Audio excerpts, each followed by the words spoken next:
depending on where you're hearing me from, be it Zoom or YouTube or wherever. It's really great to have you here. Yeah.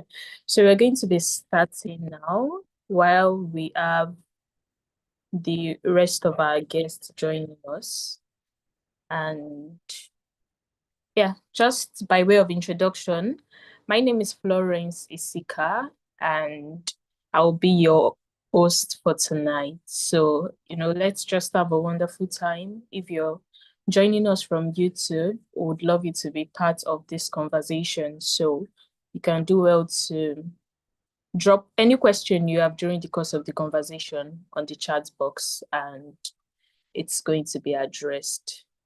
So I'm just going to start by saying our topic today is the silent global health crisis, unequal care for women and girls. Why do gender gaps in healthcare still persist in 2025? So I'm sure every single one of us, in one way or the other, we've, had our own fair share of personal experience of one or two issues relating to, hospitals, health, and all of that. And that is what we'll be addressing today because, health inequity is a very, very serious conversation that so many people are not talking about. So despite technological advances, women and girls globally still face delayed diagnoses, untreated pain, poor access to quality care, and even deaths that can be preventable. Tonight, we're going to be Why? I just don't like, I've never been a turkey like. Hey, Doctor Tijan, hello, you. It's a number Doctor Wajan. And yeah, while we are just waiting for our speakers for tonight, I'm just going to be talking a bit about the Feminine Health and Fibroid Network in case you're coming across us for the first time. So Feminine Health and Fibroid Network is a charitable and a non-profit organization that focuses on women.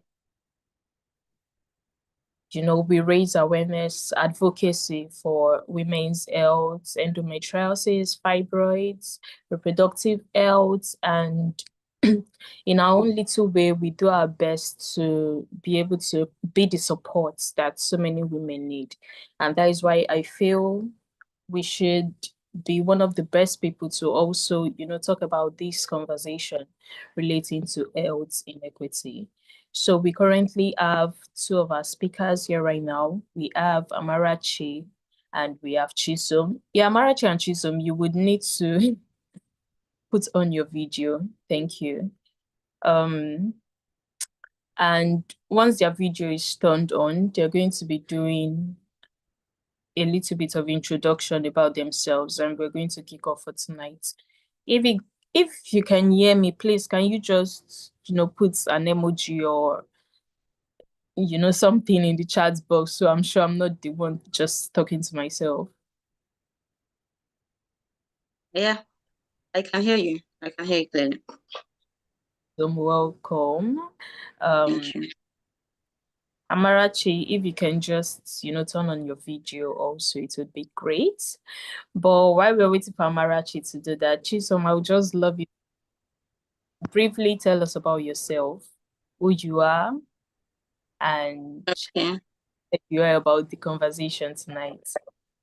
Okay. Hello everyone. I'm Chisom Angel Patrick, and I'm a creative manager. I'm also a women health advocate and an emotional intelligence coach. So, and I'm really excited to be here. I'm excited to be here and then to share my thoughts and my opinions concerning women's health, women and girls' health, and the equity gap. So I'm thrilled. I'm actually thrilled to be here. Thank you. Yeah, thank you so much, Chisom. And once again, it's an honor to have you here. Amarachi, would love you to unmute your mic and as well put on your video. Yeah, so we also have Dr. Omar here with us. She's also going to be part of this conversation. Hi, Dr. Omar, you're welcome. Hello, hi, good evening. Sorry, I just came back and the traffic is too bad. Yeah, how are you? Great, thank you. Thank Yeah. you so much for the conversation once again. You're welcome. You're welcome. Also love you to turn on your video when you can. Just 1 second, please, to get this thing out of the way. Fine. And then Thank you. I may be moving around, but I'm sorry. But Problem. yeah. Hiya. Hi, Dr. Omar. So Hello. so we're just going to take it one after the other. So Dr. Omar, I would really love you to introduce yourself and then love you to, tell us one moment where you've witnessed gender inequity in healthcare firsthand. Oh, yeah. I am a consultant gynecologist. That usually when you start working, to be honest, because I worked in my back home, I didn't see that too much inequity. But when I came to England, I have seen, especially as a woman working in the NHS, it was quite a lot thinking that I will be underperforming because I am a woman. I will be having children and pregnancy and all these things. So, but luckily I proved them wrong, to be honest. And then the other thing, which is a funny thing, when I am a surgeon, the husband or the son of a certain patient saying, when I was saying, yeah, we booked this patient for a surgery, they were telling me, who's going to do it? So that's one thing. And the other thing was inequity in payment. It is always, until I retired from NHS, I didn't have that solution. I didn't see the solution for that. It always was inequity in between the women and men, in hardworking more than them, but the payment was always, can be half or 3/4 of the men. Yeah. So that's I felt that until I retired, and I was trying to put it through, but nobody was listening because most of the head of the department were men. Well, that it is. And should be, a whole new conversation and a whole new topic because so many in position in different places, even if you're not having big leadership position, they still have one or two things to say. And I think this should be a conversation that we should have one of the time. So, Dr. Omar. So, Chisom, I would also want to hear your thoughts. What is one moment in, your work with women where you've witnessed gender inequity in healthcare firsthand? Okay. I think that would be a case where I've not actually had one personally, but I've seen it play out in like different places, and it's actually like a mentality people hold these days. So a place or a situation whereby a female says I'm sick or wants to take a sick leave from work, and then they just believe you're just like you're doing too much. Like, what's the pain you're feeling? Or they just go, ladies, your own is too much, or you just do too much, little headache or little pain, and then so they just feel like it's little and you're just overreacting. And the same organization or the same work area, and then a male comes to say, oh, I need to go to the hospital, I'm having, and then they say, he's a guy, he must have been so serious for for him to come out and say it. Do you get? So they just say it must have been so serious for him to come out and say it. And then they just say, okay, you must go. In Nigeria, yeah, I mean, for say it don't choke you or it go don't hook you before but the lady or the female, they just believe you're overreacting. So I think that's one one one area, one example of it being that way, basically. Totally agree with you. And I'm just going to share my own personal experience. So I think I've said it, once or twice, that I was always having menstrual cramp. And, whenever I tell people around me, oh, they're like, are you the first lady to have cramps? This and this, that. And I'm like, you don't understand the kind of pain I'm going through. So, there was a time I had to go to the hospital and, the doctors, they were just treating. It's normal for ladies to have, it's normal thing. So you shouldn't complain. You shouldn't do that. And that is the reason why I feel this conversation is one that we should be having. It's a very, very great time to be having this. Thank you so much for that, Chisom. So we're just going to dive straight Thank you. because of our time. So Dr. Oma, I have this question for you. You've been working for quite a number of years, and I'm sure you've seen, experiences, you've seen lots of women, and so I just wanted to share a little bit about why you think gender gaps in healthcare still persist even with the advancements we currently have in 2025. It is just their symptom, to be honest. Even up to date, I can see that underestimation of their complaint. They think that they are like lying or just exaggerating. So you can see, as your colleague said,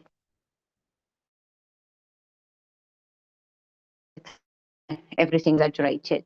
But if the women have, for example, pain during the period, so what? The pain is normal for them. And also they don't understand the heaviness. And these women being ignored for years or years, and then they have so much complicated condition now, and that is what is happening. So I don't know the mentality of the people, not only make the gender inequity, even the women to be in a position can help the woman. Sometimes they think that, because I have seen, because I'm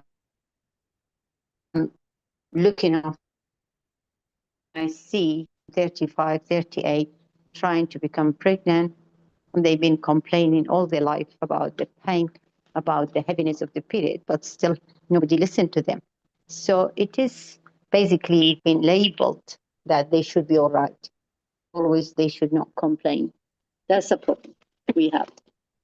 And I don't know whose mentality has to be changed. And who, it's just, we have to like a protest and say, these people need help. These people need power. These people need to be supported. Because it's the mentality. I don't know when it's going to change. We are, as you said, 2025. We are still not changed. Still it is, there are people out there they not listen to. So we have to, like, this platform is very good for them, which can be listened to, and just make people to understand there's a problem and need to be sorted. That is what my idea. But every day, every single day, I see one patient or another in the same situation and the same problem. Every single day. And this is actually really sad, and I totally agree with you. The fact that it's 2025 and it's like we are still is the word backward. Yeah. see women having their voice being silenced, and most times what exactly is happening in the world. You're wondering to be able to speak out for, the common men. Healthcare Yeah. is a Yeah. you It's have not only, yeah. It's not only the men, as I said, making the women and the same thing. I mean,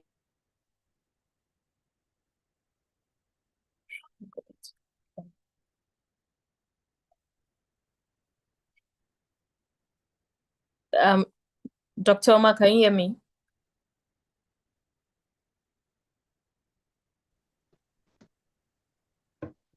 While we're still trying to get Dr. Omar back on, Chisom, I would love to hear your thoughts also on this conversation. But I would, want to tweak your question a bit more and just want you to share your thoughts on why you think so many women delay seeking help until their situation becomes very, very severe. yeah. Oh, you know, first off, she was talking about this age we're in, and then how it's actually a lot of things are not actually supposed to be seen as normal or to be I want to first say it's first a mental thing, in the sense that generally it's a mental thing where everyone believes that pain should be endured, pain should be managed. And it's just almost citing the very first thing we talked about, that we all shared on, about people not believing that something is actually important to actually attend to. So now the reason why women in particular hold back from seeking help to health issues is because there's already globally a mental disorder, let me put it that way, or the way people think. So when a lady or any woman discover, oh, maybe I have a pain in my chest, their first reaction is not to go to the medical, or to the first thing that comes to mind is, it's not serious. Just hold on first before you go and start. You get, so they just go, it's not serious. So, and then they keep saying it's not serious, it's not serious, it's not serious. But because they can't see the damage that this is doing, because it is internal, they just keep saying it's not serious. And because generally we've had the mentality of managing and enduring pain. No matter how painful it gets, you adjust your body to take it to the point where your body fails you, and then that's when you now go to seek medical help. So I think it's a mental disorder where people believe that you should first be able to manage it or endure it. So when you see that it's becoming life-threatening, so I think that's where it comes from. Women dealing to go seek to go seek help, like when it comes to their health. So they just want to manage it first to the point where their body fails them. So I think that's one of the reasons women actually delay in taking healthcare. Thank you very much. I totally agree with you, Chisom. Totally agree. And we just see quite a number of time that by the time you're going to seek help, it has gotten so severe, and Definitely. there's little or nothing that can be done at that moment. And especially for the female body, I think I was speaking with a friend of mine who is a medical practitioner, and he was like, you see, for us females, the way our body tells us something is wrong, but most times we ignore it. For example, if we are having maybe severe pains in our stomach and it's repeated, there's something wrong, just go and do checkup. But most times we just want to take something, or just something, or we just manage it because we'll go and Yeah. to change. So thank you for that once again. Dr. Omar, I don't know if you're back with us and if you can speak now. Yeah. And also the other thing which is very important, the law mostly with the men, to be honest. I can see people coming to my clinic and they are in tears because they have like domestic abuse and not been listened to, and the man can turn up, and they are responsible for the children. They are responsible, sorry. They are responsible for the children, the women, and the man can just turn up and make a fuss about when, especially when I'm talking about when they separate or something, but the law not supporting. So the woman is always undermined, and the men, they know that. So for that reason, they can't. The law should change. There are other things which have to be changed because it's not fair. The woman goes through. I have ladies come in tears, and they saying, because of this and that, we've been separated. I look after the children, but he just turn up and he think that he has a right to do this and that. So the law also not supporting too much women, even in the Western country and in this 2025. So the law also need to change. Then the women feel empowered, and that will make them to seek advice and seek help. Other thing, which is a mental health. Mental health for the woman is like a stigma. Oh, she's just making it. She's unwell. Oh, don't listen to her because she's mentally unwell. But men can hide it. Nobody can talk about it. So these things, which is, we have to speak out. We have to help each other. That's a very important thing. We have to help each other, get to the stage to be listened to and to be helped, to be feeling that we can help. We can change the law. Is very, very important and can be changed. Why it is not such a big deal, but things should be always dealt with in a different way and change the law and change the way that the woman can be empowered on their body, on their mind, and they feel that they are strong. And the women are stronger. The women deal with the family, the women deal with work. So it's much, much stronger. But over years, not been given that power to feel. That's what it's about. And we have to, as a family,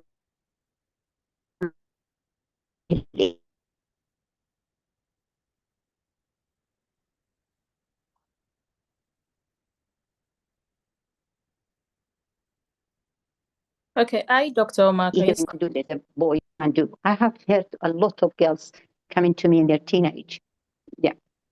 Yeah. They, in their teenage, they say, oh, my nan or my mom telling me not to do this, not to do that, but my brother can do. And that's not fair. So this is a growing up and feeling like that is very, very difficult because you're used to that. Then you are not allowed to do these things, but the man can do. It is coming from the father or the brother can do, but you can't. So we have to change our attitude toward the girl, and the girl can have a confidence, and that is how things can be changed.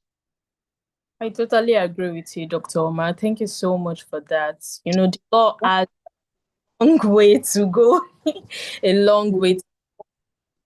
And totally agree with you. Thank you for that. So, just one more question for you, Dr. Omar, before I move on. Mm-hmm. So, I mean, you've mentioned the laws, and you know, you've also shared some of your experiences with relation to. Mm-hmm. Want you to also share from your experience. Why do you think? You know, okay, let me just start by saying research actually shows that women wait much longer for diagnosis of conditions like fibroids, endometriosis, and conditions. And you know, we just a few moments ago, and I just perspective because they are as the mind. It's always they feel that if they say it, then they say, oh, just paranoid, or they want to make excuse, or they don't want to go to school, or they don't want to go to. If, for example, a teen, like 10-year-old, because nowadays, for example, the period it come around 11, 12. If the mother sit down with the girl and say, listen, there is a problem like this, and if you have it, if there is anything, you have to tell me. I will take you to the doctor, and we see what is the reason. Is the education come from the parent mostly, and also from the community and from the teachers. So if there is, for example, every now and then someone go and talk in a school, which was unfortunately we couldn't do that when there was a chance to go then cancelled. In the school, in place of always science and geography and history, there should be like some lesson to say education about how they can raise the concern if they have it. That's very important, but that's lacking. That's lacking. That's no the teacher, or they can ask some professional every now and then to have half an hour at least with the girls, especially even with the boys, to understand what the girl's suffering from, and the parent and the relative. Then that girl, as soon as they have a problem, then they can raise the concern. Not after 20 years of problem, then say, oh, I've been suffering from this and that. So yes, we all guilty of that. We all guilty. And we have to give a chance to the girl understand what is their body look like. There are people even they don't know what's the period. There are people they don't know what is the virginity mean, even in this state. So it is very difficult to just like blame the outside. It come from the family, it come from inside and school. They should be responsible for that. Thank you so much. Yeah, so I would love you to actually continue from where Dr. Omar stopped. And, I just want you to stretch it a bit further and talk about some of the cultural silence or community shame. So you should have, or I'm just assuming that you might have seen how culture plays, another role in relation to how a woman behaves, whether or not she speaks about a particular issue that she's facing. So I want you to just tell us how community actually shame culture, pressure, silence in women with relation to their health.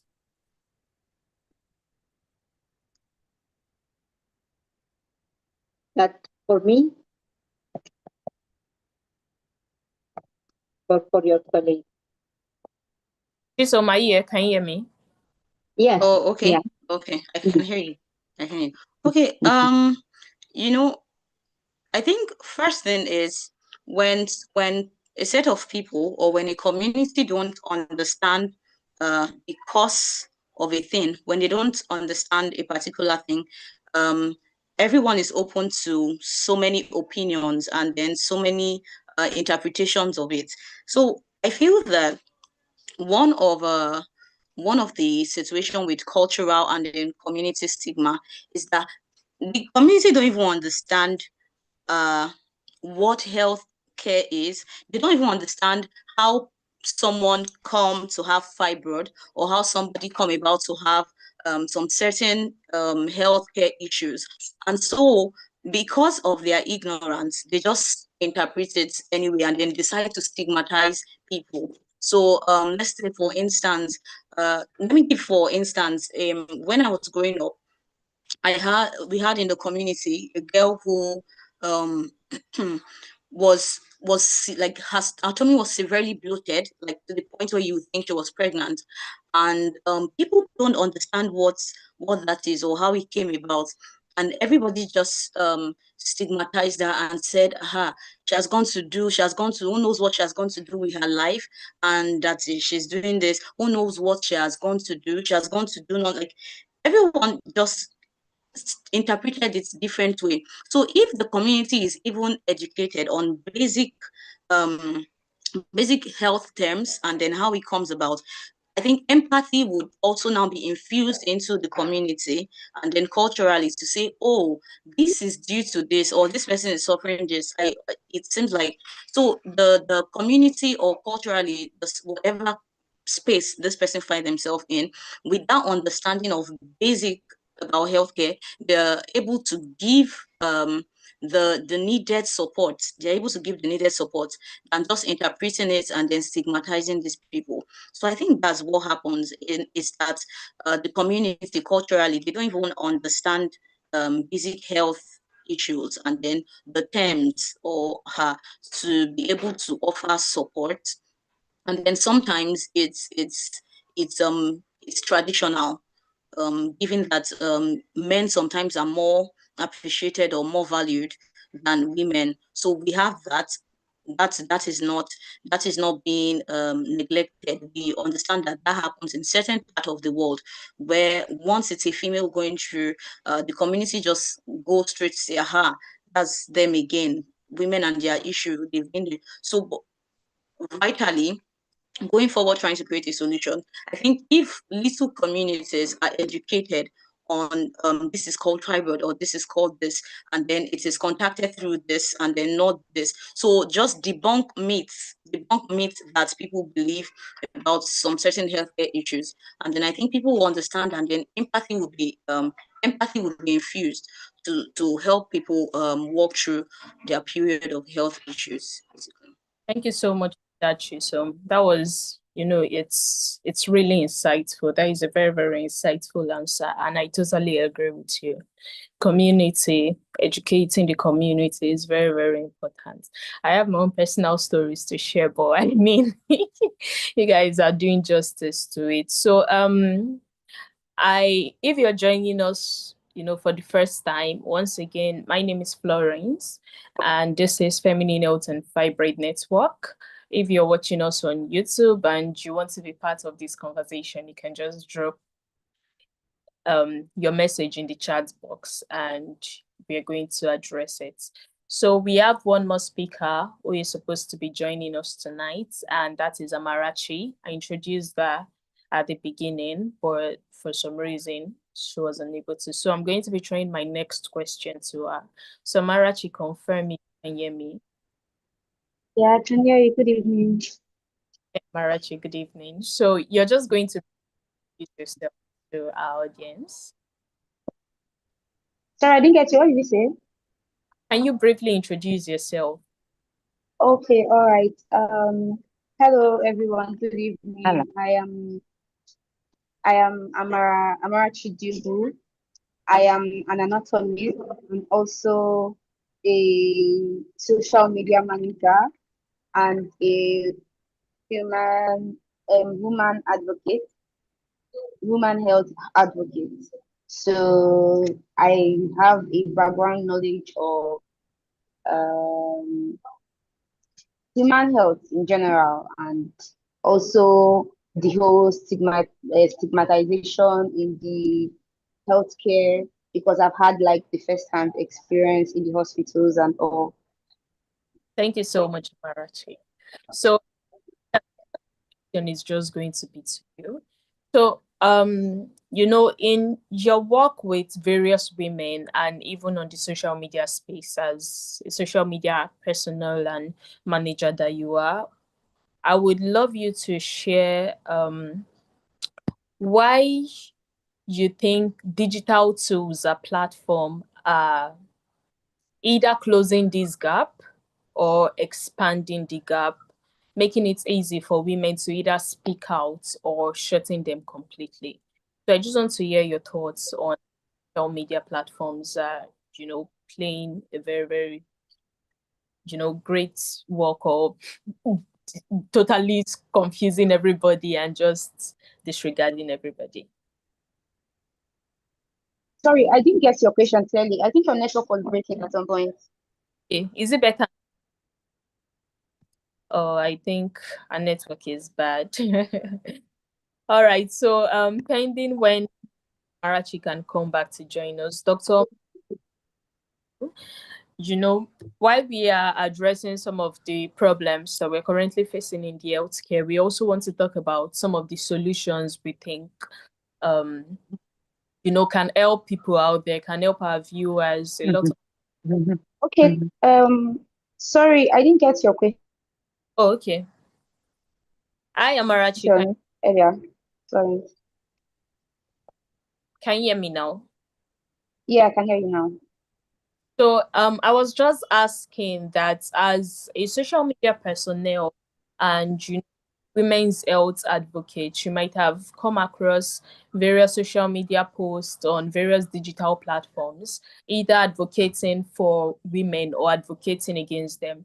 So I just wanted to share, in your personal opinion, do you think the social media is in any way helping us address these issues, or it's just, making matter worse? Okay, so the thing about social media is you would always meet different calibers of people. There are people that are for and against some motion. Just like yesterday, that was International Men's Day.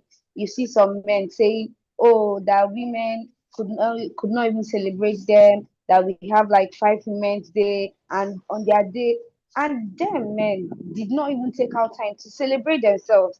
They always see women as the problem, like, oh, women always put themselves first. So like when it comes to social media, there is always advocates for women, and then you will see people that are against women. You see people that would tell a woman that is having cramps, oh, it's just a normal thing, it's a normal pain, it's not just pain that you will go through. And then it now makes some people not to even talk when they are having some symptoms because of it. So I feel like social media is doing justice to being women. There are people that are still contradicting the that advocacy. So a platform like ours, Feminine Health, helps some women to feel at home, to feel not left out, to know that okay, there are people there experiencing the same thing I'm experiencing. Whereas you can come on Twitter today and you still see some people saying, oh, that women exaggerate this or that. So I think with my experience so far in social media, it's just a two-way thing. There are communities you will see that help women feel like, oh, there are people that are for me, that can hear me out. And then there are people, so it depends on what a woman wants to consume at the end of the day. So when you come across those things that are like trying to talk down on maybe how you feel or what have you, I feel like you should not give yourself the space to consume it. There are so many platforms there that advocate women health. I think you should look out for them more, and like, because as a woman, for example, that has PCOS, there are so many people that have fought PCOS, that have overcome it. You just have to like look for that community and like build that trust and all. So at the end of the day, you will not say that social media is doing more harm than good, and you will not say they are doing 100% good. They are just in between. You will still see someone that is against the advocacy, and you still see platforms that are still there to help women to overcome whatever they are going through. So yeah. Thank you so much for that, Amarachi. So at the end of the day, you just have to choose what you want and be able to consume or Exactly. Thank you. That was really helpful and super insightful. And I really appreciate that. So Dr. Omar, so just as I stated earlier, we've mentioned some of the problems in relation to healthcare, in relation to social media, and even in relation to culture. So now I would want you to share one systematic change that could change gender inequities immediately. So if there is change gender inequities right now, what would it be, Dr. Omar? The gender inequity, especially as in a woman health, is quite undermined. As your previous speaker said, that speak out, and make people aware. We are here to speak out and talk about it, and talk about over and over. Then the society, whether men and or a woman, they will listen one day. They listening now. It's not in a bad direction. We are moving, especially with the health problem, for example, fibroid, polycystic ovarian syndrome, menopause problem. Everyone is talking about them. Everyone want to make them people aware, women aware, men aware there is such a problem. Often previously the menopause problem were diagnosed as a depression or make a middle age crisis. But now speak out, make any opportunity, whether in a paper or in a social media or in a meeting, talk about it, talk about your experience, talk about what can go right, what can go wrong, what is the situation which you are struggling with. So speak out is very, very important. Make yourself valuable, make yourself, you are a part of society and you want to be healthy and well to serve the society. So you want to be listened to.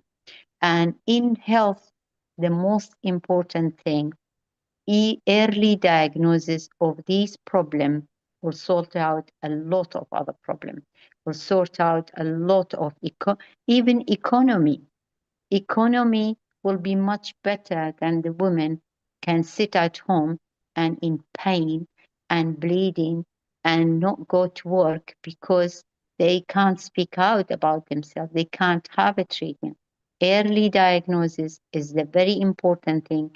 Early help from everyone, from the family, from the general practitioner. When they have a diagnosis, then they know why they are having this problem, and each diagnosis has this treatment. And when there is a treatment, then the woman health is going to be better and will be.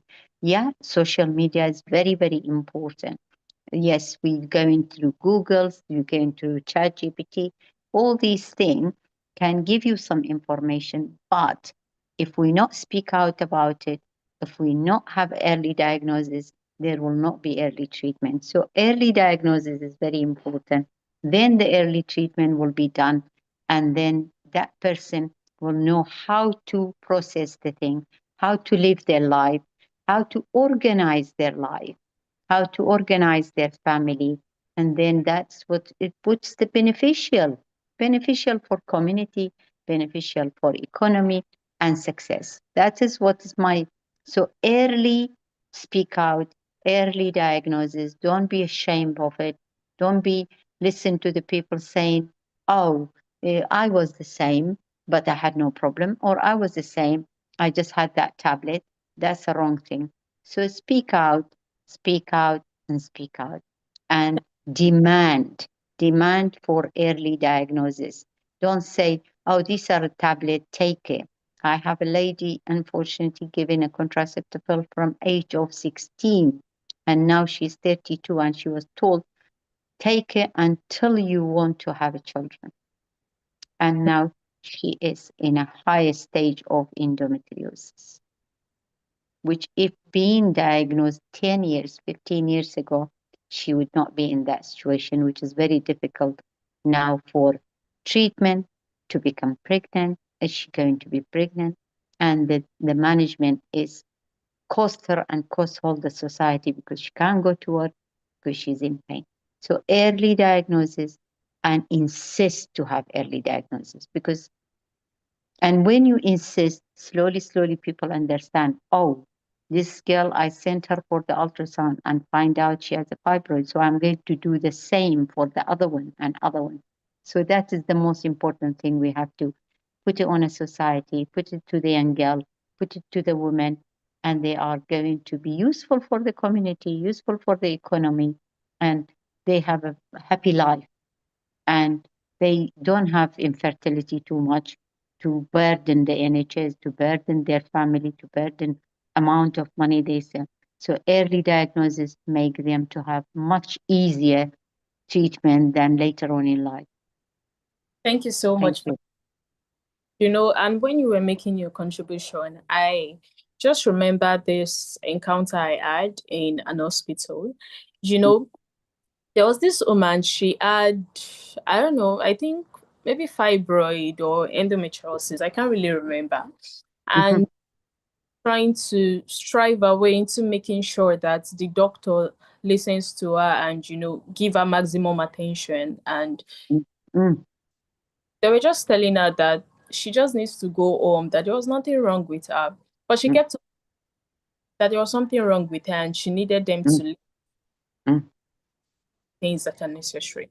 So when nobody was paying attention, they just gave her drugs. And while she was leaving, one of the nurses went to meet her and he told her, "Oh, madam, is this what you're passing through? Are you having these symptoms? Are you having that symptoms?" And the woman said, "Yes, how do you know this was what I was facing?" And the nurse said, "Oh, I had that. I just took this medication and it worked." And it was really lost her life. It was really sad. But just talked about this. I just remembered that encounter and I just, needed to elaborate on that. It's really, really important for you to do, run the tests, examine yourself, sure that and don't just say because this worked for somebody, it's also going to work for me. So thank you so much for that once again, Dr. Omar. So I was going to, I also want you to share your thoughts on what you think every woman can do today to advocate better for themselves, and also what systems or interventions can, be put in place to help make, undeserved communities. As I said, is basically the family has to be involved, the school has to be involved, and the change is much easier for the general practitioner to do a simple ultrasound for the women from the beginning, make them diagnosis or they are healthy and well, and then start giving them tablets and things. So this change is easy, and also it is simple. It is not a big deal. It's available. It's like how in the past people come into the doctor and they did X-ray. To be honest, now there are so many ultrasound people doing ultrasound, and it doesn't cost the amount of the money which was before. So just give them a simple ultrasound. Then they can have as little as, for example, fibroid can be diagnosed from the beginning. Then they know how to deal with, and they know what is the reason. So the change is pressurize, ask for it. Don't just go and say, "Oh, as you said, give her a tablet because I was okay with it, so you can be okay with." The change has to start from us, from the woman herself, from the teenage herself, not to listen to everything being told, "You okay, you okay." No, I'm not okay. I am not okay. I always said if the patient come back twice for the same problem, it means there is a problem. It's not simple thing. So do proper investigation, then you can get to the bottom of it. If they are exaggerating, it will show. If they have a problem, it will show. So insist, I want a treatment. I want investigation to see why I am not well, because I don't feel I am like my peer. I don't feel like other student in the class. I have to miss two days, 3 days. It should be something wrong. If it is nothing wrong, then it's peace of mind. Then simple treatment can help them. So just insist to have investigation and to have approach and to have a system in place.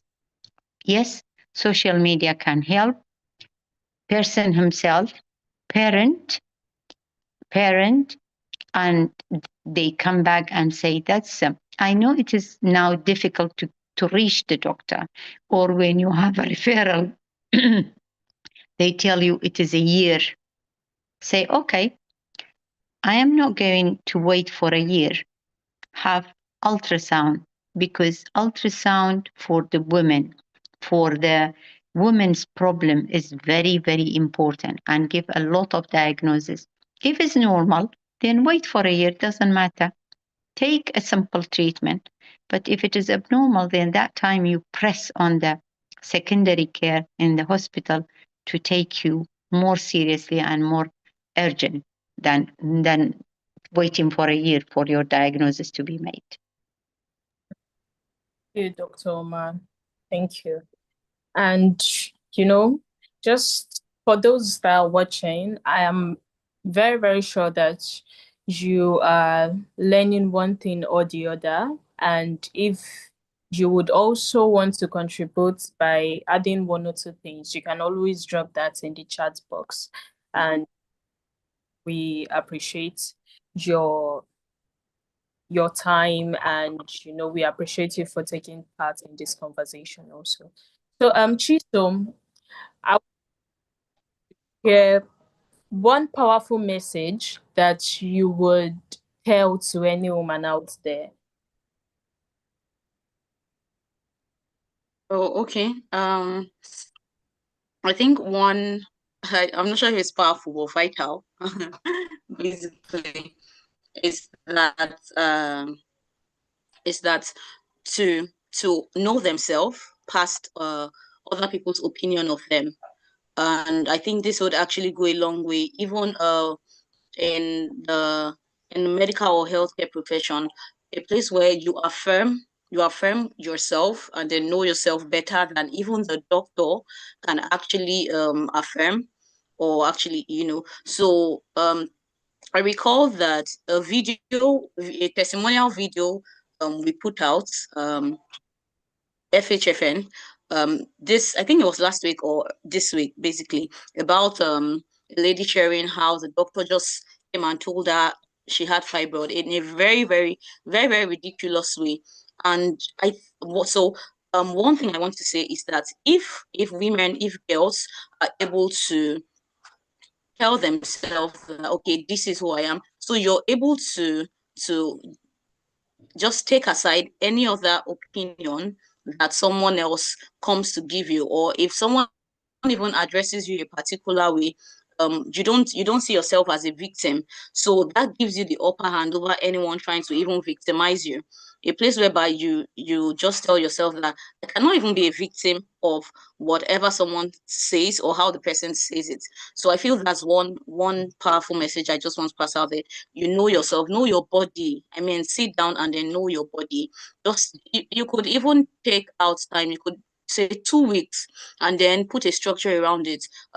This I mean, maybe this week I want to just know about my outer body, like my skin, what I might be reacting to, and then be intentional about it. The next week you want to know about internally, and then which might require you going to the lab to just do some simple tests. Just do simple tests. So if women and girls can take our time to understand their body, have a relationship with yourself. So by the time any doctor is even saying something, and then build your emotional strength, build emotional intelligence, build yourself, basically, whereby when anybody passes a message or says something, you've grown a thick skin, or you've developed yourself in a way that it doesn't suppress you, and then it doesn't weigh you down, because most of these things lead to depression for women. The way a message is being passed, or when the shock at which they find out that they have a particular thing, they just go straight into depression. So one message I want to give is, don't allow anyone have the upper hand about how you feel about yourself, even if a test comes out that you have this and you have this. And also, women should have a community like FHF, and have a community out there, little groups of community of ladies that you strengthen yourself, you support yourself, you encourage yourself. Oh, have you done this test? Give yourself medical and health goals. Do you get? So I think that would really, really go a long way. Thank you. That's what I was just wanting. So much, Chisom. You actually said a lot. Yeah, and one thing you said that, I'm actually going to be keeping with me is for you to have a relationship with yourself. Thank you so much. I'm Mm. asking you, what is one powerful message that you would say to any woman out there? Is that for me? No, Dr. Omar, you're going Okay. next. Okay, so for me, I would tell women to look for communities that would women health advocate communities that would help them and know them and make them know that they are not alone in whatever they are going through. And women should always take their health serious. Any slight symptom you have, don't take it for granted. Don't say a test, go for a checkup, see a doctor, consult a doctor. That slight pain, you might think that it's just a regular pain, might actually mean something. It's just like endometriosis. The symptoms are like serious period pains, and some people experience extreme pains during their period, and they assume that, oh, it's something normal, but it's not. It might mean one thing or the other that can affect your fertility in future and the rest. So I advise women, no matter what, like I always tell people, go for tests, go for checkup. Don't assume, don't say that it's a normal thing or whatever. So that's like the message I have. Always consult a doctor. Make a doctor your friend. So yeah. Thank you very much, Amarachi. Make your doctor your friend. So, Doctor, I would love you to, also share one powerful message that you have for any woman. My message, write your questions. I found out it's very, very important. If you have written your questions and coming to the doctor and precisely one by one ask for say the question and listen to the answer. If it please you, if not, ask again. Is very important because often people have a problem. They come, they forget, they go out, then they're frustrated, they don't know what to do. Do they want to come back? It's very difficult to come back. Or they call the secretary, there's no answer. The best thing, now we have a phone. I have patient, they come. 1, 2, is it okay? I have 10 questions. Fine, you have 10 questions. Tell me. Sometime by time we get to the 5th question, there is all the answer being done. So they say, and then they go through, they say, oh, you answered this question, you answered this question. Very important, precisely write your question and wait for the answer. And if you have a piece of paper, write the answer also, and then put it back and read it through again. That is the best thing for the women, because sometimes, a lot of time, they forget half of the question, half of their symptom, then when they go out frustrated. And by that also you helping the professional, you helping the healthcare to understand what is your problem. And then if sometimes there are things we can't answer, we can say, don't worry, I will think about it. What is the best way for you? I will call you back or email you back. It's good to have secretary's email. I have nearly every day from patient 10 emails from my secretary, which the patient email her and they email back. And in a very precise way, very nice way. Even the GPs, sometimes they are frustrated about their patient, or you said that, I said that.